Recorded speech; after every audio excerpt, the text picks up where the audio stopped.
Hello friends, welcome to I S C S के English के practice session में आपका स्वागत है। दोस्तों, like every day again today I have come up with a new set of questions और these questions are very important, and if you guys are doing the preparation for any government examinations like CGL, CHSL, banking, CDS, Air Force, for all these examinations, these questions are very important. So let us start today's practice session. The first question is from sentence improvement. The first question is, many have failed to adapt himself to this atmosphere. So himself को improve करना है दोस्तों। Himself पे जगह क्या होगा? My self होगा, our self होगा, या फिर देम सेल्फ होगा, या फिर नो इम्प्रूवमेंट।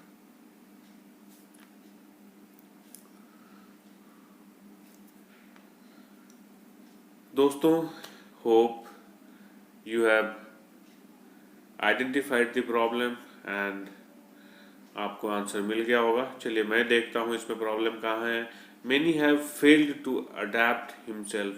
देखिए दोस्तों, जब many have failed to adapt तो प्लूरल नंबर में है, तो यहाँ पे हिमसेल्फ की जगह क्या होगा दोस्तों? देम सेल्व्स होगा, यानी कि option C will be the right one. यहाँ पे देम सेल्व्स होगा। Now look at question number 2। The more they earn, the more they spend on luxury items. तो मोर दे स्पेंड को इम्प्रूव करना है दोस्तों। Options are more they should spend, the more they spend, the more they ought to spend और no improvement.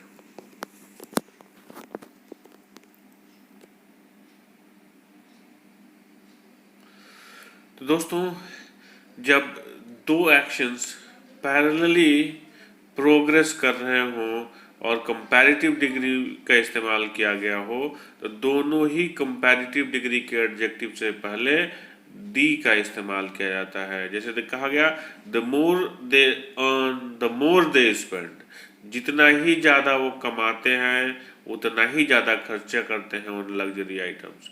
ठीक है दोस्तों, तो मोर के पहले भी यहाँ पे दी आर्टिकल लगाना है। आपको पता है दोस्तों, कंपैरेटिव डिग्री से पहले कभी दी आर्टिकल का इस्तेमाल नहीं किया जाता है, लेकिन जब दोनों ही कंपैरेटिव डिग्री में हो और प्रोग्रेसिव एक्शन हो, पैरेलल एक्शन हो, तो इस केस में हम लोग क्या करते हैं? दी का इस्तेमाल करते हैं। So answer would be option number B, the more they spend. Now look at question number 3। Of all the models, Jessica is the more good looking one. The more good looking one को improve करना है दोस्तों। Options are the much good looking one, the most good looking one, the good looking other one, no improvement.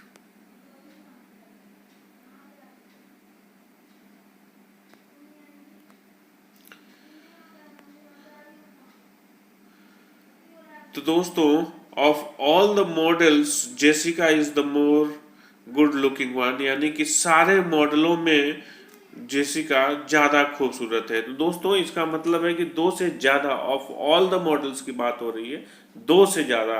और जब दो से ज़्यादा के लिए कंपैरिजन करना होता है दोस्तों, तो हमेशा कंपैरेटिव डिग्री नहीं, यहाँ पे द सुपरलेटिव डिग्री का इस्तेमाल किया जाता है। कंपैरेटिव डिग्री याद रहे दोस्तों, दो के लिए इस्तेमाल होता है, दो से ज्यादा के लिए सुपरलेटिव डिग्री इस्तेमाल होता है। तो यहाँ पे कंपैरेटिव डिग्री मोर लिखा गया है, यहाँ पे क्या होगा? मोस्ट होगा, और मोस्ट के पहले द का इस्तेमाल करते ही हैं सुपरलेटिव डिग्री से पहले। तो option B will be the right one, the most good looking one. Now look at question number 4। Without trust, any relationship will not be last long. तो नॉट बी लास्ट लॉन्ग को improve करना है दोस्तों। Options are not last, not lasting, not last और no improvement.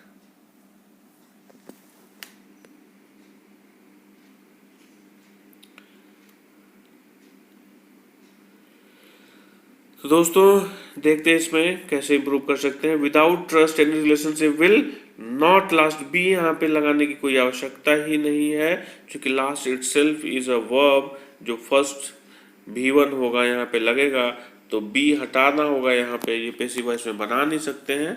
तो अगर passive voice में होता तब यहाँ पे कर सकते थे, पैसिव वॉइस की कोई ज़रूरत नहीं है। तो यहाँ पे option A will be the right one, not last. Now look at question number 5. The children were playing with a ball and run around when the accident occurred. Run around को improve करना है दोस्तों, option है run around, running around, rain around, no improvement.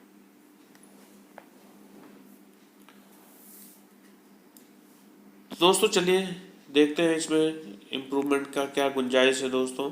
The children were playing with the ball and run around. दोस्तों यहाँ पे क्या है कि एंड से जुड़ा हुआ है, यहाँ पे क्या है, ये एंड से जुड़ा हुआ है, और एंड के पहले क्या लिखा हुआ, कॉन्टिन्यूअस टेंस है, चिल्ड्रेन वर प्लेइंग है, तो यहाँ पे भी क्या होगा, वर कॉमन हो जाएगा, रन के जगह क्या हो जाएगा, रनिंग हो जाएगा दोस्तों, ठीक है। तो यहाँ पे option B will be the right one, running around, यानी कि the children were playing with the ball and running around with the when the accident occurred, ठीक है दोस्तों। Now look at question number 5, sorry, question number 6. The question number 6 is from common error. The question is, the first year of the child's life is characterized in rapid physical growth.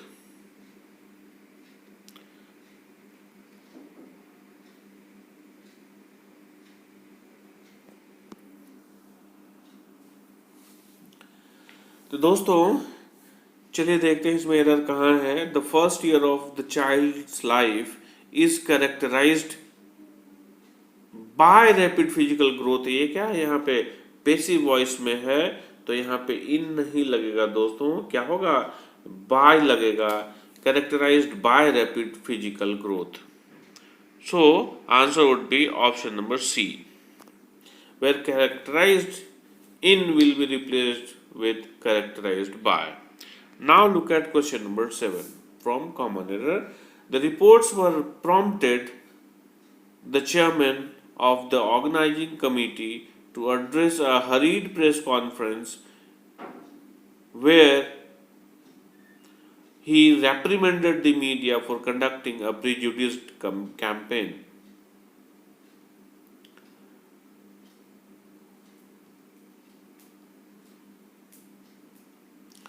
दोस्तों तो sentence लंबा है anyways, but it's not very difficult. Let us see segment wise. The first segment में क्या है, the reports were prompted the chairman of the organising committee. तो दोस्तों अगर हम यहाँ तक देखते हैं, द रिपोर्ट्स वर प्रॉम्प्टेड, ये पैसिव वॉइस में है, the chairman of the organising committee to address the hurried press conference. यहाँ तक ये लग नहीं रहा था कि ये पैसिव वॉइस में कहीं है, तो रिपोर्ट्स वर प्रॉम्प्टेड के जगह अगर हम ये कर दें कि reports prompted the chairman of the organising committee to address a hurried press conference where he reprimanded the media for conducting a prejudice campaign, तो ये एक एग्जैक्ट एक मीनिंग फेच करता है, मीनिंग लेके आता है। तो इस केस में हम लोग यहाँ पे पैसिव वॉइस में ना होके ये एक्टिव वॉइस में होगा, यानी कि option would be, right option would be option number A. वहां पे क्या करना, वर को हटा देंगे, सिंपल पास्ट टेंस में बन जाएगा क्वेश्चन ये sentence, the reports prompted the chairman. Okay, so option A will be the right one. Now look at question number 7 from common error once again. The director said that if it rains, they would pack up the sets.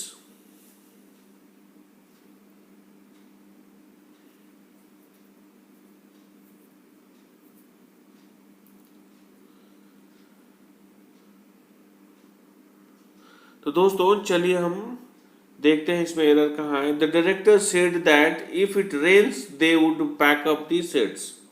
अब देखते हैं दोस्तों, ये एक narration से question है, क्योंकि देखते हैं ये पहले क्या है, रिपोर्टिंग वर्ब है द डायरेक्टर सेड, उसके बाद दैट के बाद एक कंडीशनल सेंटेंस है, जो कंडीशनल सेंटेंस में क्या है, if it rains they would pack up the sets. इस केस में अगर दोस्तों ध्यान रखिए कि अगर रिपोर्टिंग वर्ब क्या हो, पास्ट टेंस में हो, तो रिपोर्टेड स्पीच जो है यहाँ पे ये भी पास्ट फॉर्म में होगा, यानी पास्ट टेंस में ही होगा। तो इफ इट रेन्ड होगा, जो कॉरेस्पॉन्डिंग पास्ट टेंस क्या होगा, सिंपल प्रेजेंट टेंस का सिंपल पास्ट टेंस होगा दोस्तों, ठीक है। तो क्या होगा, इफ इट रेन्ड होगा, यानी कि option B will be the right one, where it rained will be replaced with it rained. It rains को हम लोग इट रेन्ड से रिप्लेस करेंगे। Now look at question number 9। It is very difficult to change a huge score in the second inning.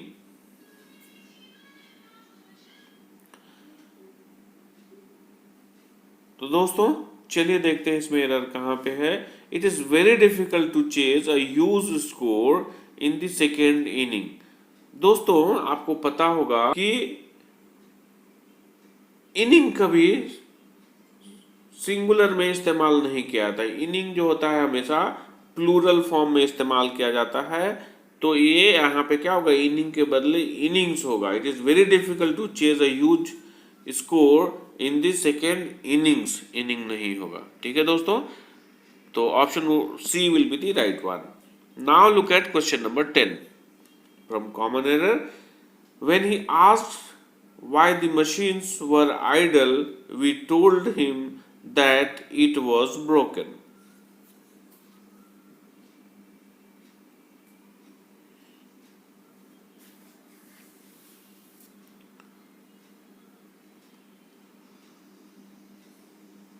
तो दोस्तों चलिए देखते हैं इसमें एरर कहाँ है। When he asked why the machines were idle, जब उन्होंने पूछा कि मशीनें क्यों आइडल पड़ी थी, वी टोल्ड हिम, हम लोगों ने कहा, दैट इट वॉज ब्रोकन। यहाँ पे देखिए दोस्तों, इट जो है ये प्रोनाउन किसके लिए आया है, ये मशीन्स के लिए इस्तेमाल किया गया है इट, यानी मशीन्स प्लूरल में है, तो इट के बदले क्या होगा, यहाँ पे दे का इस्तेमाल होना चाहिए। तो answer would be option number C, where it will be replaced with they, और जब दे होगा तो वाज के जगह वर लगेगा। Now look at question number 11। This is question from idioms and phrases. Barking up the wrong tree.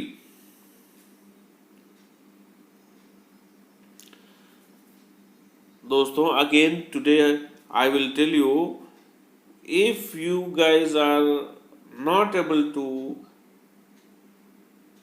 mug up the meaning of the idioms or phrases, make a sentence with a idioms or phrases, your favorite sentence.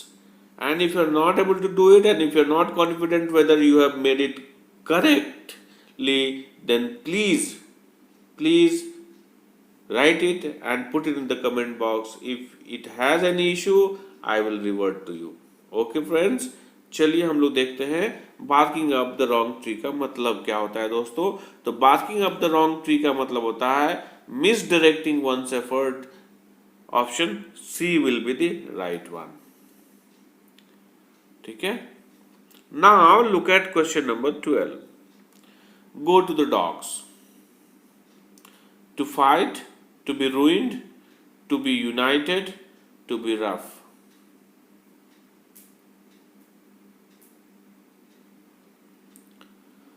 तो दोस्तों गो to the dogs का मतलब होता है कि बर्बादी में बर्बाद हो जाना, बर्बादी की कगार पे जाना, बर्बाद होने देना, ठीक है दोस्तों।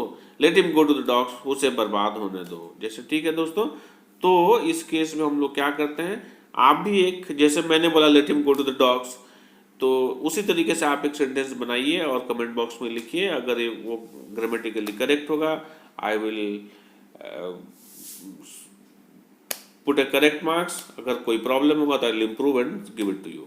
ठीक है दोस्तों, और इस तरीके से आपको जीवन भर ये याद रहेगा। चलिए, तो आंसर क्या होगा गो टू द डॉग्स का? To be ruined, option B will be the right one. Now look at question number 13। To gather roses only, options are to save money miserly, to paint a rosy picture of the past, to seek all enjoyment of life, to obtain fame by hard work.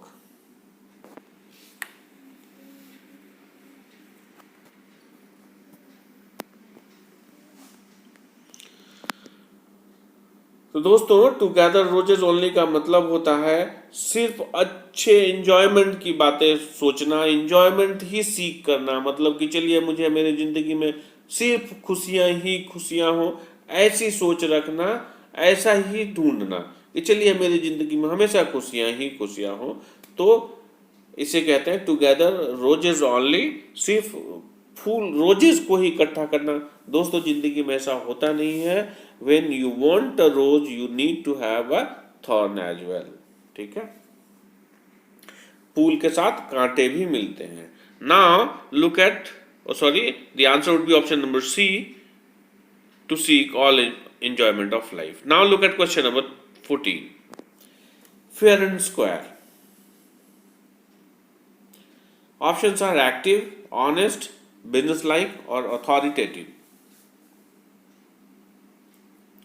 So friends, if you are fair and square in your work, you are very honest, you are very committed, you are very dedicated.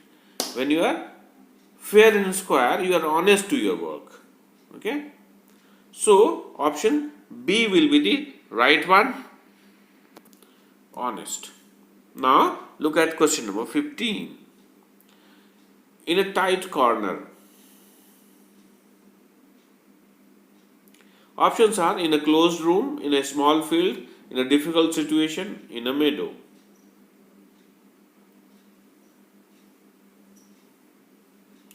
So friends, if you are in a tight situation, tight corner means you are in a difficult situation, you are in a financial crisis.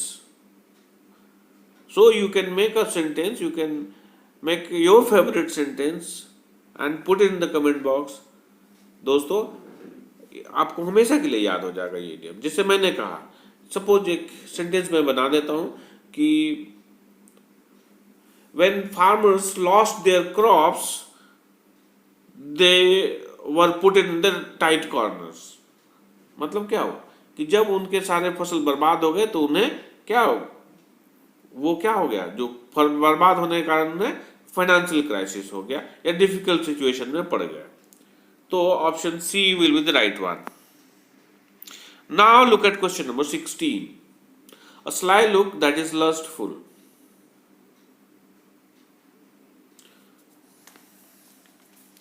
दोस्तों, पहले आप meaning समझ लें इसका। ये one word substitution है दोस्तों। तो आप सबसे पहले ना वर्ड का एक लिटरल मीनिंग समझ लीजिए, उसके बाद आप देखिए, याद रहेगा। स्लाई लुक का मतलब होता है एक डिसऑनेस्ट लुक, मतलब किसी को कनिंग या डिसेप्टिव लुक होता है sly look. That is lustful. Lustful का मतलब हुआ लालच वाला बात, यानी sometimes it is related to the sexual desire. तो ऐसे नजर को क्या कहते हैं? लियर, लोर, लार्क या लिटोरल। तो ऐसे लुक को दोस्तों क्या कहते हैं? लियर कहते हैं। To look at someone in an evil way, मतलब गलत नजरिए से, गंदे नजर से किसी को देखना, इसको लियर कहते हैं दोस्तों। ठीक है, सो answer would be option number A, लियर। दोस्तों, लोर का मतलब होता है कि ऐसी चीजें जिसको क्या कर सकते हैं? सिखाया जा सकता है। जो सीखा जा सकता है उसको लोर कहते हैं। और लार्क का मतलब होता है कि मतलब ऐसी एक्टिविटी में एंगेज करना जो कि हार्मफुल हो, सॉरी हार्मलेस हो। दोस्तों, हार्मलेस हो मतलब फन के लिए कुछ काम करते हैं। जब फन के लिए काम करते हैं, फन के लिए, एंजॉयमेंट के लिए कुछ करते हैं, तो उसे क्या कहते हैं? लार्क बोलते हैं। और लिटोरल का मतलब होता है related to the coastal areas, मतलब कि सी शोर के बारे में, कोस्ट के बारे में जो बातें की जाती है उसे लिटोरल कहते हैं। ठीक है दोस्तों, तो आपको समझ गए, लियर का मतलब होता है to look it in a very deceptive way, lour का मतलब हो गया दोस्तों कि जिसको आसानी से सीखा जा सकता है, और लार्क का मतलब होता है to engage in a funny activities और in a very harmless activity, funny and harmless activity. तो now look at question number 17। What who breaks the established tradition and image? Options are fatalist, fanatic, iconoclast, philogynist.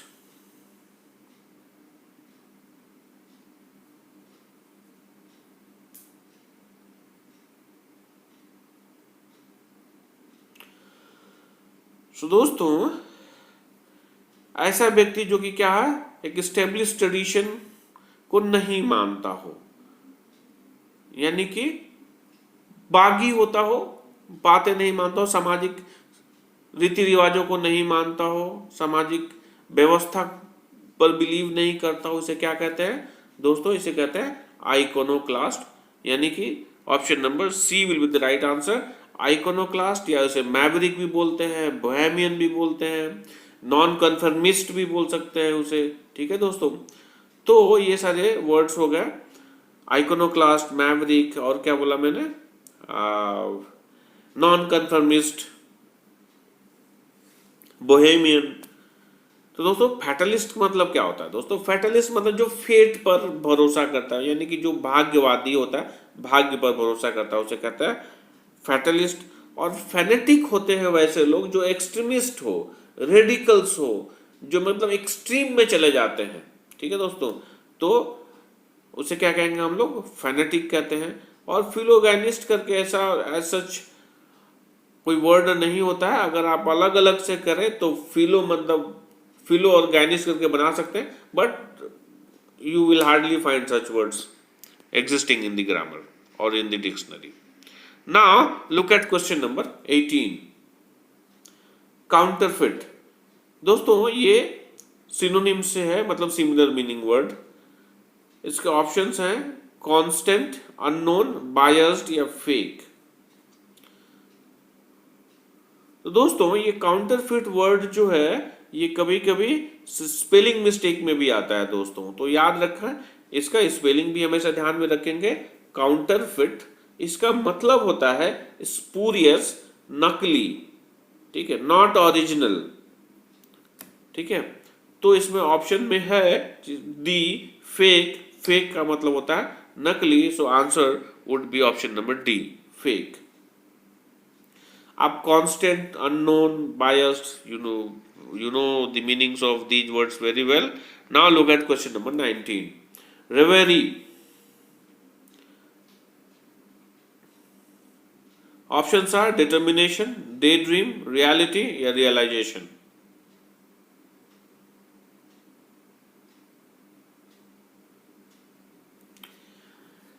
तो दोस्तों रिवेरी का मतलब होता है कि हमेशा अच्छी अच्छी बातें सोचना, ड्रीम करना कि हाँ जिंदगी में ऐसा ही हमेशा होगा, अच्छा ही होगा, अच्छा ही होगा, मतलब हमेशा अच्छी अच्छी रोजी रोजी पिक्चर्स देखना।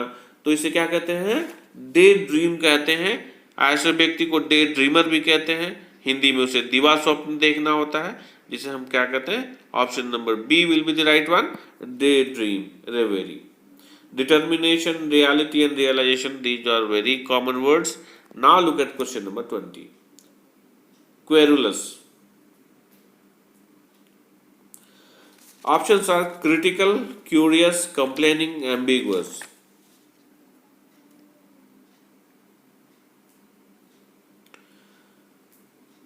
So दोस्तों querulous का मतलब होता है complaining in a very annoyed way, बड़े गुस्से में किसी चीज का क्या करना? कंप्लेन करना, उसको क्या कहते हैं?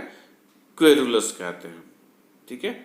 तो ऑप्शन से इसमें क्या होगा? Complaining, option C will be the right one, ठीक है दोस्तों। क्रिटिकल का मतलब समझते हैं, बहुत ही नाजुक होता है, तो क्रिटिकल हो गया। क्यूरियस मतलब किसी भी चीज को जानने की इच्छा, जिज्ञासा, क्यूरियस कहते हैं। एम्बिगुअस का मतलब कि कोई भी ऐसा चीज है जिसका मीनिंग जो है अस्पष्ट नहीं हो, यस भी हो ना भी हो, मतलब क्लियर कट मीनिंग समझ में नहीं आता हो, मतलब आप हमेशा क्या होते हैं, वेग मीनिंग देता हो, अस्पष्ट मीनिंग देता हो, ऐसी चीज को क्या कहते हैं, एम्बिगुअस कहते हैं। ठीक है दोस्तों, तो इसी तरीके से हम लोग रोज प्रैक्टिस करते रहेंगे। आज इसी सवाल के साथ आज का प्रैक्टिस सेशन समाप्त होता है। Thank you very much for watching our video दोस्तों, and if you like it please share with your friends and keep doing the practice and keep studying. Thank you very much for watching. Thanks a lot once again.